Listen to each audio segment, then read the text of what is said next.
What's going on, boys and girls? It's your boy Jason here, and in today's video I'm going to talk to you about vision boards and planning your business. Now, trust me, this is a very important step if you want to expedite your success and see some real results. This is a very important step, so don't go anywhere. We'll be right back.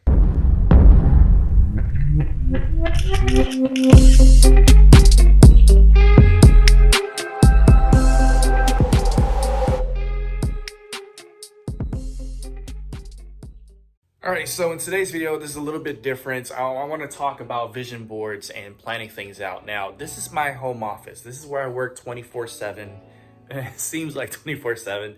But yeah, you can see all around this one room. You see my little boy there. This one room is where all the magic happens. I'm actually a rapper, so this office comes equipped with a sound booth, as you can see here. And my little bratty boy coming to take a look. I love you, Dad. I love you, son. So yeah, this is where all the magic happens. But in addition to this, you see that I have a vision board and a planning board. Now, the reason why this is important is because, again, this is part of the mindset stuff. You have to understand that when it comes to making things happen, you have to acknowledge it with your mind. Now, you could be saying to yourself, oh yeah, no, I know I am definitely gonna make some money. I'm definitely gonna run a successful business. But if you don't have anything physical to look at, then you are actually gonna be slipping. There's a lot of pitfalls that come with not physically planning things, not actually writing things down. Just to give you an idea, this smartphone here is capable of scheduling my entire life, right? This smartphone is also capable of having, all the knowledge that you could ever want because this accesses the internet. So, what do people use it for? Some people use it for those reasons. Some people use it to schedule their lives, keep on top of things. Some people use it to do their research and gain knowledge and wisdom and all that stuff. Well, wisdom's through action, but knowledge, right? Other people use the vast potential that this phone has for Candy Crush, right? They don't use it for the reasons that they could. They use it for not so many good reasons. So anyway, but the point is that I'll use my phone to schedule reminders of when my bills are coming up and all these things, my meetings and so on and so forth. I schedule my phone to tell me in advance, even though in the back of my head, I know, okay, on the 10th, I owe this bill. On the 20th, I owe this bill. I got this meeting tomorrow and this meeting tomorrow and the next day. I mean, I could keep it all in here, but it makes life much easier to have things physically written out because then I can use, it's kind of like our brain is like a CPU, you know what I'm saying? It frees my mind up to put more other information in there, maybe more pressing information there, right? So I use it for those reasons. My wife, on the other hand, does not, and so things kind of slip a lot, and so on and so forth. She's probably listening to me right now, but anyway. The point is that having things physically in front of you is something that all the top people will tell you. They will tell you, write a vision plan, write something. I'm actually going to recommend a book right now with someone that I work with, and he's amazing. He's a public speaker. His name is Cameron Herold, and his book, Vivid Vision, it has helped many businesses excel to the multi-million, if not billion-dollar levels. Sorry, little notification there. But so Vivid Vision is a really good book, and it also further explains how important and how necessary it is to have an actual physical document that you can look at, that you can see, it can confirm every single day you pass by it and it confirms, okay, this is something that I need. And so, the same holds true with this. This is a vision board, right? Or you could call it a dream board or whatever, but I call it a vision board. Now, this vision board actually was much more full.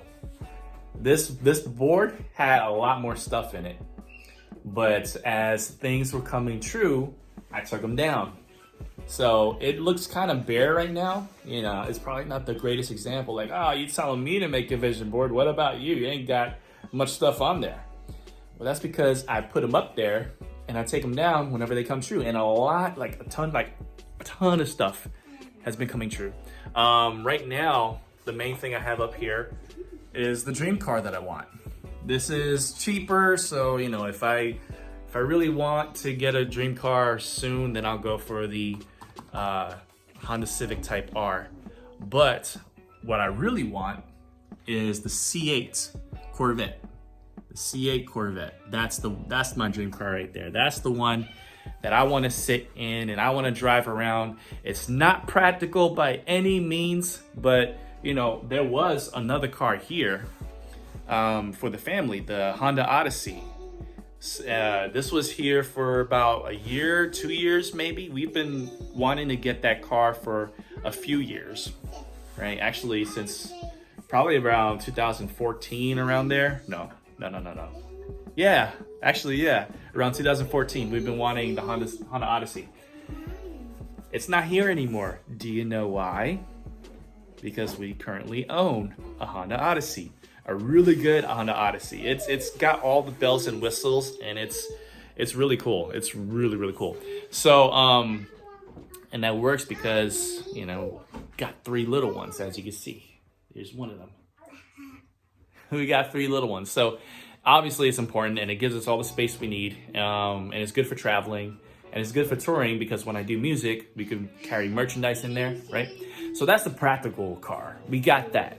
Now I want the impractical, the fun. You know, this is what I want. But my point is that having a vision board, having a dream board, you can go out, buddy, if you want. Just say bye to everybody. Okay, never mind. All right, you can go if you want. But anyway, having a vision board or a dream board or whatever you want is awesome because so I enter through my office every single day and I check this out and it just reminds me that this is what I'm working for.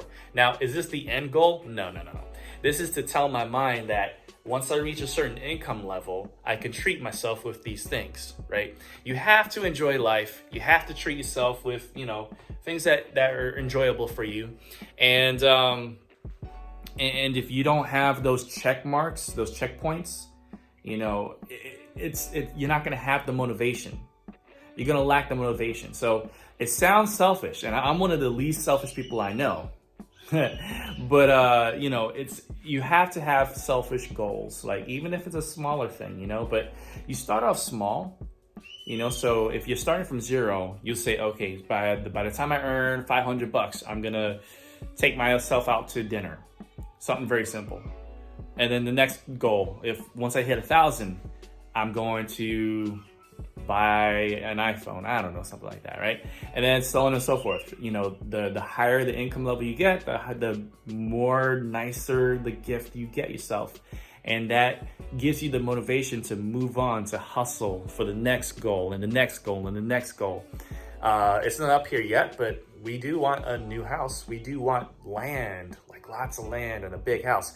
I just haven't put that up yet, so I do need to put that up. But yeah, and then here, this is just where I plan everything. These two are kind of like makeshift, you know, planning guides. Certain things that I'm working on, and you know, some songs I'm doing, and you know, my schedule, the kind of schedule that I'm keeping to.